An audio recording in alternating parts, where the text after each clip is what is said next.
Hello and welcome to Caregivers First, the show brought to you by SCAN, Social Communities Activities Network, a nonprofit agency dedicated to helping active adults stay informed, empowered, and inspired. I'm your host, Lavelle Jones, and I am the AARP New Jersey State President.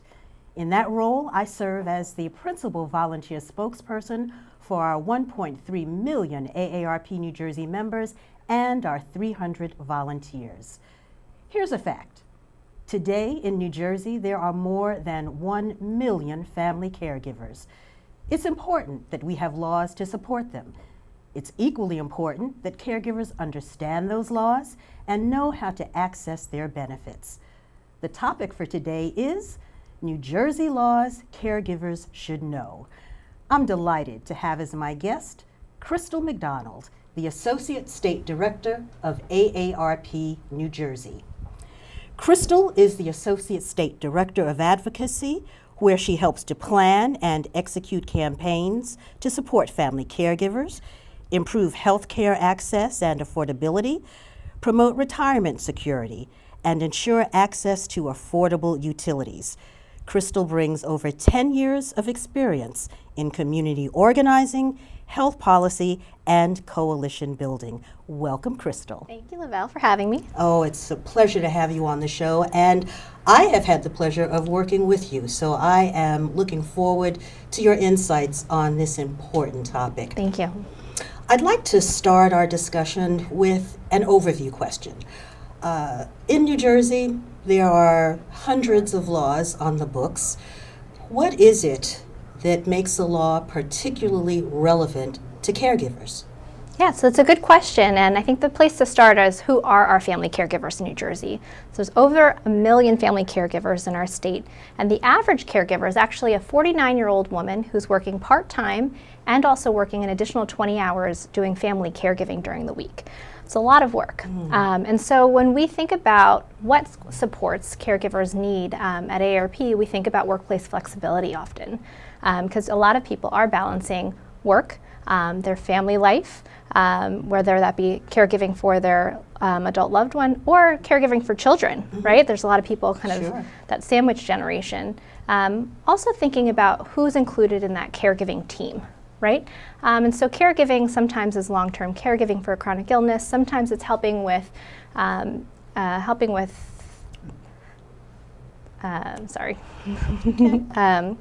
discharge from the hospital. So sometimes it's helping with caregiving for a loved one who has a chronic illness. Sometimes it's helping a loved one who's being discharged from the hospital. And so making sure that the caregiver is included in that care team and included in what that discharge process looks like is also very important. And it's also important to identify resources.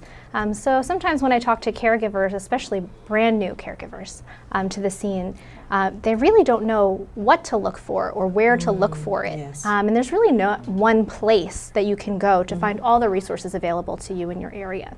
And so at AARP, we think about all of these things when we think about what policies, what legislation, what regulations do we need to change in order to make it easier for caregivers to continue doing their good work. Terrific. Well, it sounds like caregivers should know about those laws that address some aspect of the caregiving experience, whether it's managing their time or their financial resources, or perhaps serving as a health advocate for their loved ones, or even balancing caregiving responsibilities with work demands. Certainly, yeah. Good, excellent. Well, I'd like to start our discussion about New Jersey laws. So I'm going to ask you if you would give us a summary of the most impactful laws in New Jersey for caregivers. So the top 3 most impactful laws for caregivers, I think, are the CARE Act, which was enacted in 2015, which some people know about, but some people still don't. And then very recent wins we've had around workplace flexibility. So there is the expansion of New Jersey's Family Leave Insurance Program, which has actually been around for 10 years, but still many people don't know that they've had access to that program. And then also the passage of New Jersey's Paid Sick Days Act. And so that law passed and was enacted in December of 2018 and really allows caregivers and individuals to take time off to care for themselves or for a sick loved one. So prior to that law passing, there were over 1 million workers in New Jersey who did not have access to a single paid sick day.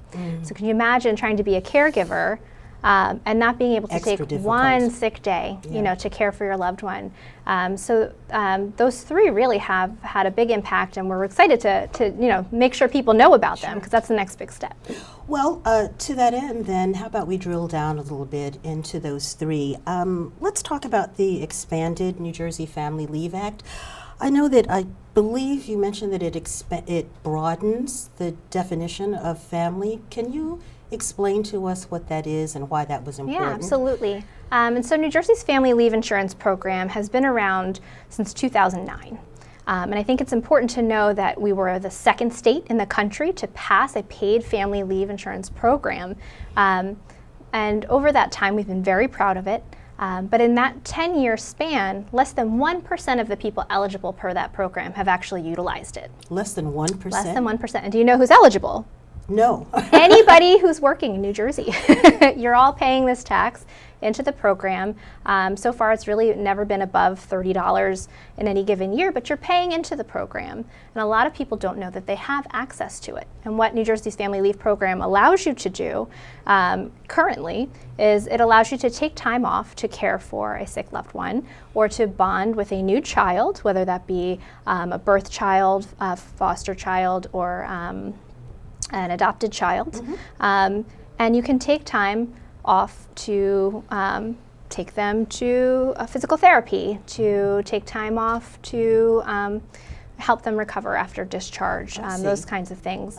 And so the expanded law does a few things to make sure that people can actually take advantage of it, because we have to examine, well, 1%, less than 1% of people are utilizing the program. Why is that?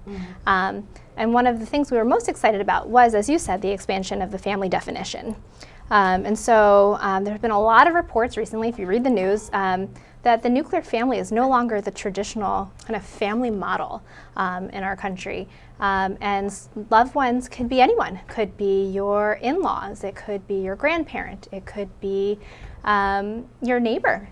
So it doesn't have to be a blood relative. Right. Okay. And so the law was fairly prescriptive before the expansion, which happened just recently this year. And so that part of the law, the new law, has changed already. So as of right now, you can take time off to care for anyone who is your chosen family. And it's the same definition the federal government has actually been using for decades, when it comes to their employees. And the federal government is, of course, the biggest employer in our country, and they've found that it really works well. Terrific. Yeah. Terrific. Now, staying with the expanded Family Leave Act, I understand that to your point about less than 1% taking advantage of it, I understand that this new act actually incorporates funding for outreach and education. Can you tell us a little bit about that? So the new law incorporates $1.2 million for funding for outreach and education. Prior to that, there was no funding to let people know that the law existed. And so if we're doing a presentation to 30, 35 people, I would be shocked if one person knew that New Jersey's Family Leave Insurance Program existed, right? Which is really not just devastating to the families who could really utilize that time, right? Who are trying to balance work and their caregiving duties, but also it's harmful to the state. So we have 1 million caregivers across New Jersey. They provide over $13 billion in unpaid care for their loved ones. $13 billion. And so that really has a big impact, especially as we think about the fact that by 2050, the number of people 65 plus is supposed to double. And our research has shown that the number of caregivers that are available to do caregiving is on the decline. So we're going to have twice as much need, less caregivers, and we really need to figure out how can we make it easier for caregivers to continue to do their work, to help their loved ones stay at home where they want to be, and provide that necessary care as our population ages. So the outreach and education, I think, will go a long way. The State Department of Labor is actually doing a phenomenal job. They've updated their website. They've already started doing outreach and education, and will be actually bringing on community groups and giving grants out so that they can help do that outreach in the community as well, right? information sources where people, are Of course, feel safe yeah. getting their information. Well, I think that's important because, it's important to bring the information where the people are. So the more we can get out into the communities and inform them of all of these things that are available, I think it's great. So good. I'm glad that that's built into the law. Yeah. I would say the other two big changes that are important to note are the increase in the length of time that people can take and the increase in the amount of wages people are able to get back as replacement. So those changes happen a little bit later. So the law was enacted earlier this year. The family definition you can take advantage of now. The outreach and education is starting already. But starting in July of 2020, workers will be able to take more time. So right now it's 6 weeks of leave that you can take. It will be going up to 12 weeks of leave. You can also take intermittent leave. And so that will be going to 56 days. So you don't have to take it all at once? Exactly.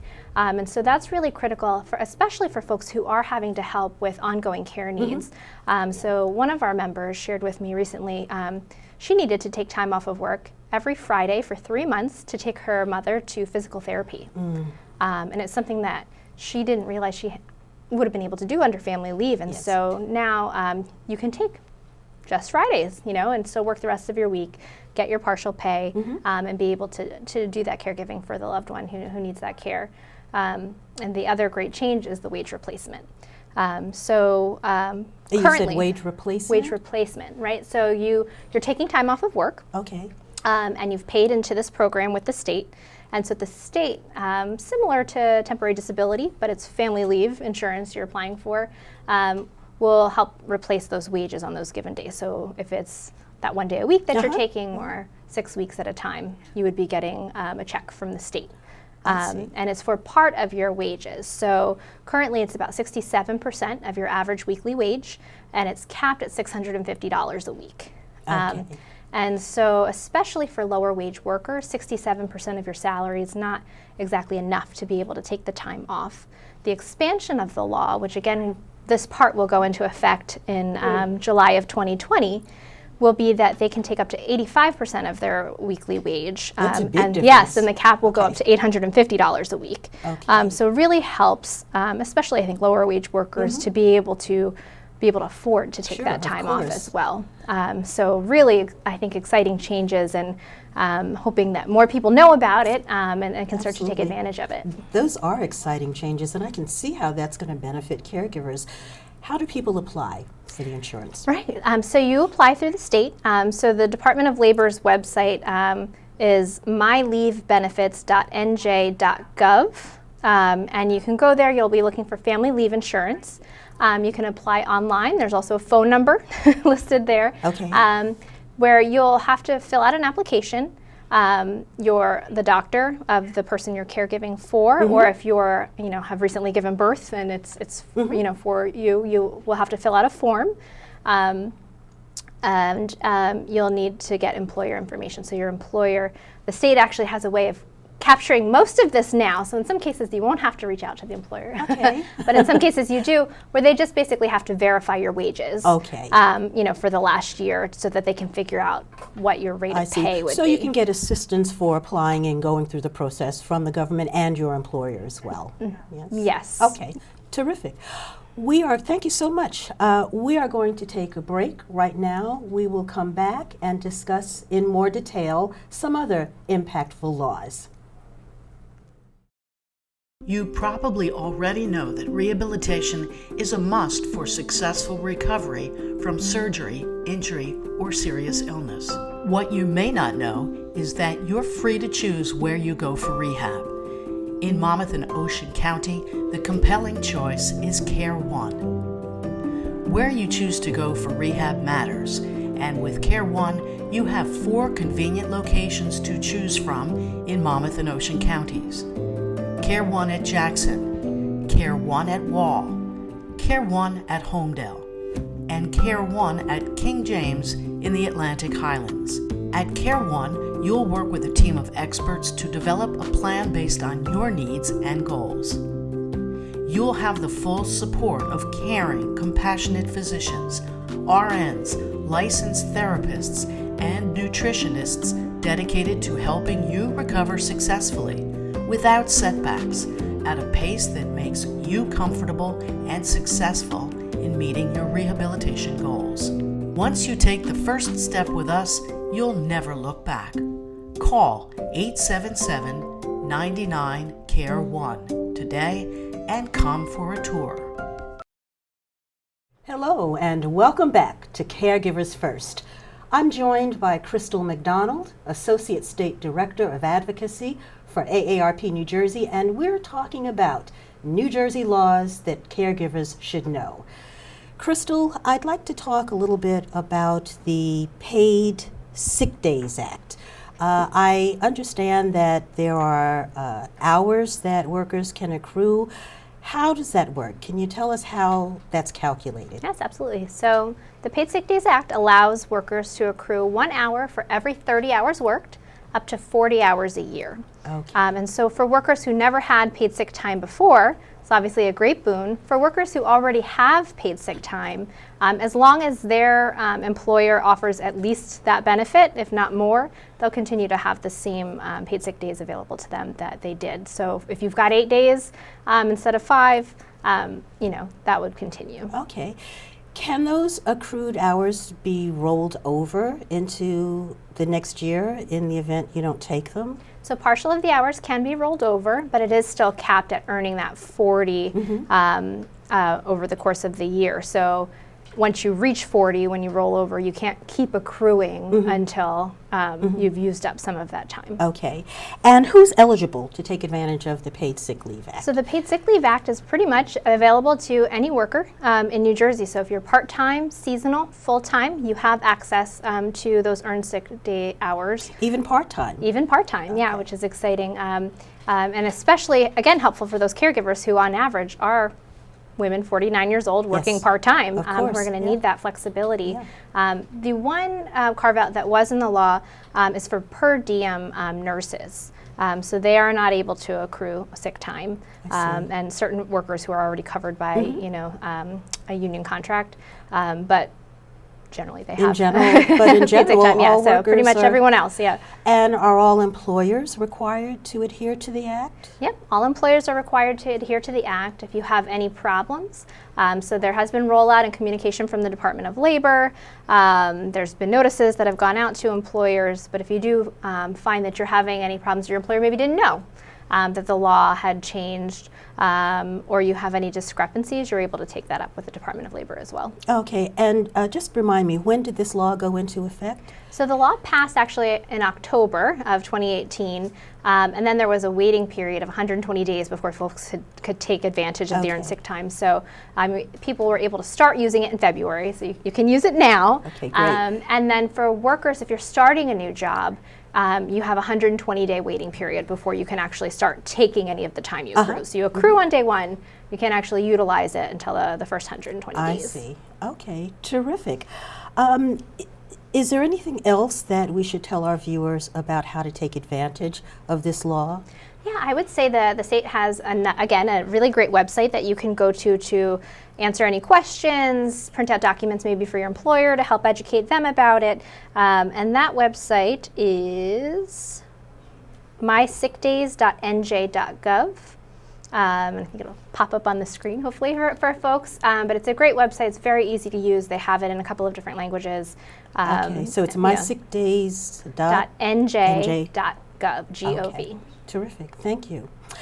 I'd like to move on now to the New Jersey CARE Act. Actually, this is one of my favorite acts. I was very proud of our state back in 2015 when we passed it, because I think it is such a wonderful recognition of the needs of caregivers and those that they care for. So I want to ask you a couple of things. If you could walk us through the requirements of the CARE Act. Of course. So the CARE Act was enacted in 2015, so it's been on the books for a little while now, and really the big change is to make sure that the family caregiver is part of the care team. and part of the discharge planning that has to happen. And so the three things that the CARE Act requires are, one, that the caregiver is identified when the patient is admitted to the hospital. So you're admitted to the hospital, you can say, my niece, my sister, my daughter, my mom is my appointed caregiver. That goes into your record so that you're actually listed on file as the person to receive information for that patient. The second is that caregiver must be notified when the patient is moved or discharged. So this is hugely critical. So your caregiver may not be with you 24/7 if you're in the hospital. And we've actually had a story of one of our own staff who had a family member in the hospital, and their family member, they were the caregiver, their family member was discharged outside waiting for them, but no one ever notified the caregiver to come pick them up. Oh, no. Yeah, so pretty crazy stories like that where they just never wrote the name in the file, and this is prior to the CARE Act. So this requires that the caregiver be notified if the patient's going to be moving floors or wings or discharged from the hospital. And the third is that the caregiver must be given adequate instructions following the patient's discharge. So more and more, as patients are discharged from the hospital, the caregiver is being asked to do more really kind of medical-related procedures to help care for them once they get home. Like what? Changing bandages? Yeah, things like changing bandages, wound care, changing coloscopy bags, things that you aren't naturally inclined to do. Sure. And so this requires that there be some training so that the person who's doing the caregiving knows how to care for that person and that they don't wind back up in the hospital, right? Which is not just devastating to that person and that family, but also to rising healthcare costs. So all around really helpful changes. And I think to your point, wasn't one of the reasons that the CARE Act was put in place because so many patients were discharged from hospitals, but then went back too often because their caregivers didn't have that information to keep them from returning to the hospital. Yeah, I mean, I think it's still an issue and something that's continuing to be worked on, but certainly with the passage of the Affordable Care Act, there was a stronger look at making sure we're stopping avoidable readmissions. Okay. Right? Yes. So people being released from the hospital, but then ending up back there because they didn't know what was supposed to happen with them during discharge. They weren't given the right medications. Maybe there were issues at home, like maybe they needed insulin and didn't have a refrigerator to keep them on, or had problems with utilities, and so you can kind of go down a long a long rabbit hole with that, but this is one way to really help seriously address that, because again, 1 million family caregivers, $13 billion a year in unpaid care, let's utilize them.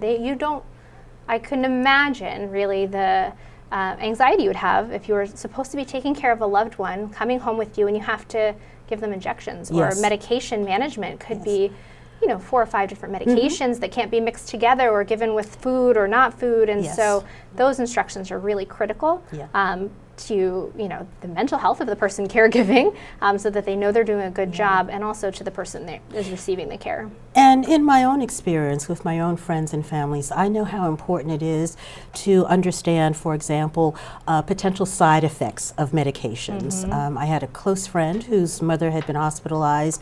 They didn't get any type of, patient discharge instructions, and she was sent home with a variety of new medications. They didn't know what side effects to anticipate, so when they started to happen, they were at a loss. So I think this is a great act. Let me just confirm, for purposes of the CARE Act, how is a caregiver defined? Is it as broad a definition as, let's say, how they broadened the family definition? Who can be a caregiver for purposes of this act? So the caregiver is anyone that the patient identifies as the point of contact and the caregiver for that person. Okay. So the patient decides who the caregiver is upon entry into the hospital. Terrific. Excellent. Yes, and it's important to note, so this is one of those laws where some people know about it and some people don't. There are some hospitals that are doing a fantastic job of rolling it out, some that need a little coaxing. So this is a place where you really want to advocate for yourself and for your loved one. And so this is your right. So if you are going with a loved one who's admitted to the hospital, you are the person being admitted to the hospital, you can say, as a result of the CARE Act, I want to make sure that my family caregiver is listed in the record, and that they are alerted when I'm discharged, of any changes, and given that information.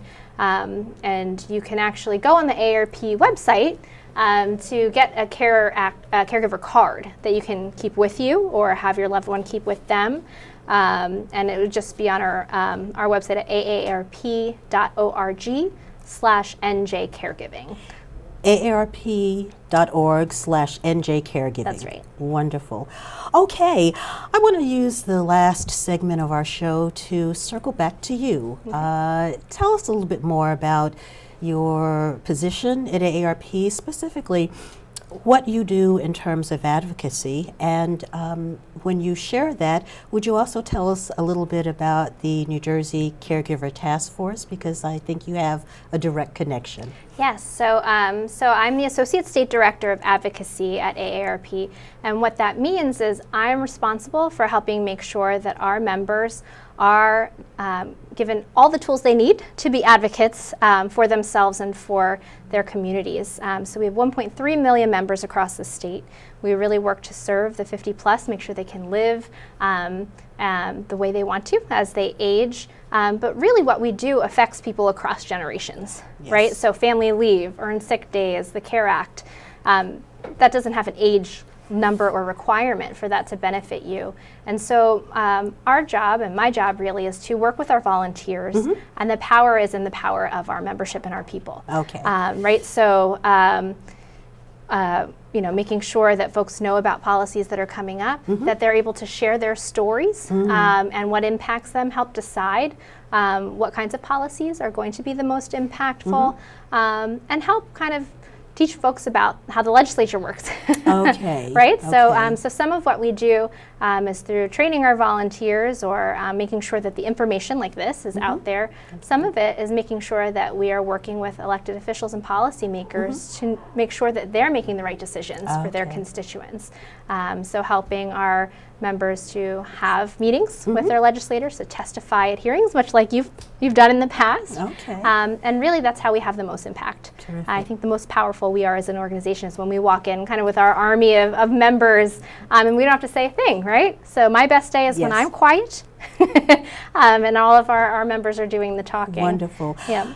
We have a little less than 2 minutes left, so I would like to ask you to tell us about the Caregiver Task Force. Yes, so the Caregiver Task Force is something that we fought for over 8 years, and finally was enacted in December of 2018. And it will be an 11-member task force that spends 1 year taking a look at all of the resources available to caregivers, evaluating what's out there and what the needs still are, to make sure that we are making New Jersey as friendly a place as possible for caregivers to continue to do their work. And so it will be run through the New Jersey Department of Human Services. AARP is one of the organizations represented on the task force. Terrific. And I will be that representative for you all. And really, one of the exciting pieces of this is, in addition to all of the organizations, of course, bringing their research and background, there will be 3 members of the task force that are actual caregivers. So someone who's a caregiver for someone who is an older person, a caregiver for someone with disabilities, and a caregiver for someone with mental health needs. And so there will be a lot of representation, a lot of hearing directly from caregivers about what those needs are. And so we're looking forward to it. Wonderful. Thank you so much. Unfortunately, we're out of time for today's session, so I want to thank Crystal McDonald, the Associate State Director of Advocacy for AARP New Jersey, for spending time with us today and for giving us a rundown of the New Jersey laws that caregivers should know. Thank you so much, Crystal. Thanks, and Lavelle. once again, would you remind our viewers where they can go for more information on all of what we've discussed today? Yes, so you can find more information at aarp.org/NJ caregiving. Wonderful. Thank you. Thank you again. And many thanks to our viewers who joined us today. I do hope that you found the information useful. If you did, please share it with your family, friends, and neighbors. It's been my pleasure to serve as your host. I hope you'll join us for the next episode of Caregivers First, brought to you by SCAN, Social Communities Activities Network. Until next time, take care.